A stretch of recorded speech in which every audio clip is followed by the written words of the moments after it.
YCP హయాంలో అన్ని అవినీతి అక్రమాలే రాజ్యమేలాయని విమర్శలు చేశారు పులివర్తి సుధారెడ్డి.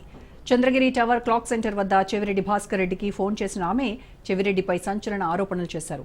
తాను లంచాలు తీసుకున్నట్టు సోషల్ మీడియాలో దుష్ప్రచారం చేస్తున్నారని మండిపడ్డారు. అవినీతి అక్రమాలకు కేరాఫ్ చెవిరెడ్డి కుటుంబం అని ఆరోపించారు.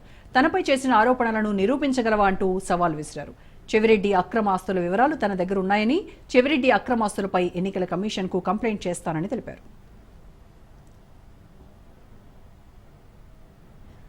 గత 5 సంవత్సరాలు ఆడవాళ్ళని అవమానిస్తూ ఆడవాళ్ళని అడ్డం పెట్టుకుని రాజకీయం చేశారు. ఇప్పుడు చెవిరెడ్డి గారిని అడుగుతున్నా, చేత కాలేదా అన్న? నాని గారిని ఢీ కొట్టడానికి చేత కాలేదా?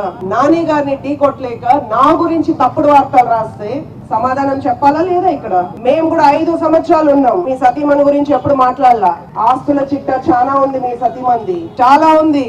ఇది తక్కువ. ఇది నా పైన నేను లంచం తీసుకున్నానని అభియోగం చేశారు. అది మీ అఫీషియల్ పేజ్ లో పెట్టుకున్నారు. పేపర్ రాతలు నేను పట్టించుకోను. సాక్షి రాతలు తల రాతలు మార్చేటట్టుంటే మీ 2 చోట్ల ఓడిపోయి ఇంట్లో కూర్చోరు. జిల్లాలో ఏ వైసీపీ నాయకులు వాడుకోనంతగా నీ ఇంటి పేపర్ లాగా మీరు వాడుకున్నారు. ఇప్పుడు కూడా నా సవాల్ ఒకటే, నీ అఫీషియల్ పేజ్ లో వైఎస్ఆర్సీపీ పేజ్ లో నువ్వు నాకు పోస్టర్ వేసి పెట్టావు. నాని గారి ఫేసు నా పేరు స్పష్టంగా రాసి. ఆ మాటకు వస్తే సాక్షి పేపర్ లో కూడా నువ్వు ప్రజాప్రతినిధి అని రాసుకున్నావు. ఎవరు తెలియదు ప్రజాప్రతినిధి. అన్ని గ్రూప్స్ నువ్వు సర్క్యులేట్ చేసావు.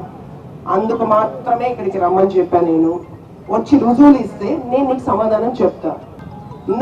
నా పైన నువ్వు దాడి చేసే ప్రతిసారి 5 సంవత్సరాలు నువ్వు వెనక్కిపోతావు. ఈ రోజు నువ్వు చేసిన అభియోగం, నన్ను అవమానించిన తీరు రాబో ఎలక్షన్ కి నా